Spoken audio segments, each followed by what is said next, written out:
लंबे अंतराल के बाद बीजेपी के अंदर एक चार्ज्ड बीजेपी जिसको कहें, आज सदन के अंदर वो एक चीज देखने को मिला। वो जो एनटीपीसी के डीजीएम की हत्या हुई कुमार गौरव की, उसका मामला रखा, ये फिर हंगामे की शक्ल में बदल गया। नमस्कार, आप देख रहे हैं प्रभात खबर में आपके साथ राजलक्ष्मी। और इस वक्त झारखंड विधानसभा का बजट सत्र चल रहा है। सत्र आज का दिन काफी हंगामेदार रहा। सत्र में क्या कुछ अंदर गतिविधियां रही, तमाम चीजों पर चर्चा के लिए प्रभात खबर के ब्यूरो चीफ आनंद मोहन जी हमारे साथ है। आनंद मोहन जी, जिस तरह से विपक्ष विधि व्यवस्था को लेकर सदन के बाहर हंगामा करता दिखा और सवाल उठाते दिखा, सदन के अंदर का क्या माहौल रहा?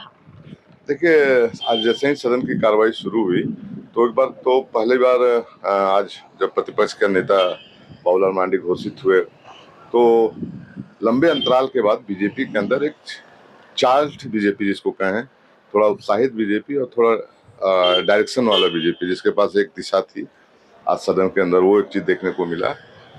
और बाबूलाल प्रतिपक्ष का नेता बनने के बाद आज उस भूमिका में भी आए और उन्होंने आते आते ये सवाल उठाया राज्य की विधि व्यवस्था को लेकर के कि रोज हत्याएं हो रही है, और वो जो एनटीपीसी के डीजीएम की हत्या हुई कुमार गौरव की, उसका मामला रखा। चान्हो में जो आश्रम में साधु और उसके सहयोगी की हत्या हुई थी, उसका मामला रखा, और एक कोयला व्यवसायी विपिन मिश्रा का। और उन्होंने कहा कि ये तमाम, खास करके कोयला के क्षेत्रों में वाले जो क्षेत्रों में, उसमें अपराध बढ़ा हुआ है और पूरे राज्य में है। इसको लेकर उन्होंने सरकार को घेरने की कोशिश की। सदन ने शांतिपूर्वक उनकी बातों को सुना। सदन नेता हेमंत सोरेन उस समय सदन में नहीं थे। विपक्ष का कहना था कि इसमें संसदीय कार्य मंत्री राधाकृष्ण किशोर जी अपना जवाब दें। सरकार की तरफ से इसका हालांकि इस पर कोई वक्तव्य नहीं आया, कोई जवाब नहीं आया, और ये फिर हंगामे की शक्ल में बदल गया।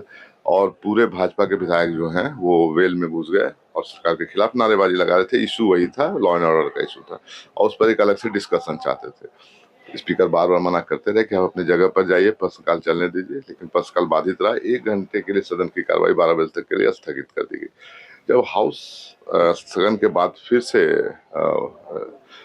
शुरू हुआ तो इस मामले को इस बार सीपी सिंह ने उठाया, और सीपी सिंह ने उठाया उस चीज को रेफरेंस करते हुए कि डीजीपी ने सदन के बाहर जो बातें कही है कि गैंग से संचालित हो रहा है, जेल से संचालित हो रहे हैं गैंग्स, ऐसा डीजीपी ने बाहर बयान दिया था। जी। तो उस बयान को कोट करते हुए उन्होंने कहा कि जब डीजीपी ही खुद मान रहे हैं कि जेल से सारी चीजें हो रही, तो कार्रवाई क्यों नहीं हो रही है। तो एक मामला हुआ, फिर थोड़ा देर हंगामा हुआ, लेकिन स्पीकर ने शांत कराया, और उसके बाद फिर प्रश्नकाल शुरू हुआ, शून्यकाल शुरू हुआ, और फिर ध्यानाकर्षण भी लिए गए। दो ध्यानाकर्षण, एक सरजू राय जी का था और एक रामचंद्र सिंह विधायक उनका था। ये तो चलिए, तो लॉ एंड ऑर्डर का मुद्दा जो है वो आज गरमाया रहा। ये मुद्दा बीजेपी पूरे सत्र में कितना लंबा टान सकती है, क्योंकि एक हत्या की बात नहीं है, लगातार ये जो हत्याएं हैं वो हो रही है। और जैसा कि आपने कहा कि कोयला के क्षेत्र में कोयले को लेकर जो है वो हत्याओं का दौर जो है वो लगातार जारी है। तो क्या लग रहा है, दूसरा सत्र भी इसी तरह से हंगामेदार रहेगा, ये मुद्दा जो गरमाएगा? और डीजीपी ने ये बात भी स्वीकार की मीडिया के सामने कि जेल से, चाहे वो अमन साहू का गैंग हो, अमन श्रीवास्तव का गैंग हो, ये तमाम गैंग जो है वो जेल से संचालित होते आए हैं। इससे लेकर भी सत्ता पक्ष भी काफी कुछ कह रहा है। देखिए, अब तो एक बात साफ है कि बीजेपी को अपना नेता मिल गया है, तो हाँ, और मुद्दे भी हैं।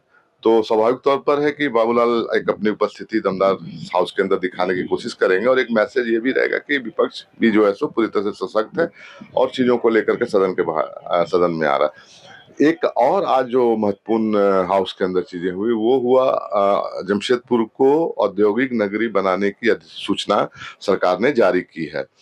सरजू राय का उस पर ऑब्जेक्शन था ध्यानाकर्षण के माध्यम से कि वो अधिसूचना ही गैर संवैधानिक है, न्यायपालिका के रूल्स को फॉलो नहीं करता है, तो इस अधिसूचना को रद्द किया जाए। उसमें 27 सदस्यीय कमेटी का प्रावधान है, जिसमें टाटा स्टील के 12 मंत्री ने बताया, सुशील कुमार सोनू जी ने, कि 12 उसमें जो है सो ये टाटा स्टील्स के रहेंगे, और 15 जो है सो हमारे राज्य सरकार के, जिसमें सांसद और दोनों विधायक, पश्चिमी और पूर्वी के दोनों विधायक हैं।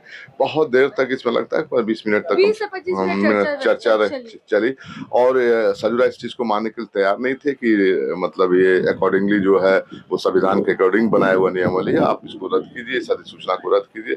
काफी देर तक जीत होते रहा और स्पीकर को बीच बीच में हस्तक्षेप करना पड़ा, लेकिन सुदीप सोनू का कहना था कि नहीं, ये पूरी तरह से जनहित में काम करेगी ये कमेटी, चूंकि राज्य सरकार की नुमाइंदगी करने वाले 15 लोग हैं, मतलब राज्य सरकार की ओर से ज्यादा संख्या है, तो इसलिए हमें नहीं लगता है कि कोई ऐसी जो जनहित की बातें वहां ना हो और टाटा स्टील के हित की बातें ही केवल हो, ऐसा नहीं होगा। तो ये महत्वपूर्ण मुद्दा था जमशेदपुर के लिए। सरकार उससे पीछे नहीं होना चाहती थी, बैकरोल नहीं हो रही थी, और वो सुनियोजित योजना ये जो कह सकते हैं औद्योगिक नगरी बनाने की, ये तो पहले से ही चली आ रही थी, लेकिन सरयू राय एक लंबे समय से इसका विरोध भी करते आए थे। हाँ, सरयू राय का कहना है कि उसमें तो उनकी जो क्वेश्चन का स्पिरिट है वो उससे समझ के लगता है कि वो कहना चाहते हैं कि वो जो कमेटी है उसमें टाटा का प्रभुत्व है, और वो जो औद्योगिक नगरी बनेगी तो राइट्स ऑफ पीपुल जो है, आम लोगों का वो आम लोगों का अधिकार पर कहीं ना कहीं चोट होगा, और जो ज्यादा हित टाटा स्टील के साथ देंगे, ये उनकी अपनी एक आशंका है इस सरकार के अधिसूचना से। इसको लेकर वो जिस पे थे, अड़े हुए थे कि नहीं इसको रद्द कीजिए और नए तरीके से विधानसभा की एक कमेटी बना करके उसको रिसर्च करके और तब फिर उसको लागू कीजिए। चलिए, तो ये मुद्दा भी सदन में गरमाया रहा। 20 से 25 मिनट लगातार इस पर चर्चा होते रही और विधानसभा अध्यक्ष के हस्तक्षेप के बाद कहीं ना कहीं मामला 1 बजे तक शांत हो पाया। तो जैसे कि आनंद मोहन जी ने बताया है कि अब विपक्ष को नेता प्रतिपक्ष मिल चुका है। नई एनर्जी के साथ सदन में विपक्ष पहुंची और लॉ एंड ऑर्डर के मुद्दे को बड़ी ही गर्मजोशी के साथ यहाँ पर सदन में उठाते नजर आए विपक्ष। देखने वाली बात रहेगी कि और किन मुद्दों पर सरकार को विपक्ष घेरने का काम करती है और किस तरह से सदन आगे चलता है। फिलहाल इस खबर में बस इतना ही। हमें दीजिए इजाजत। प्रभात खबर से मैं राजलक्ष्मी। प्रभातखबर.com, विश्वास वही।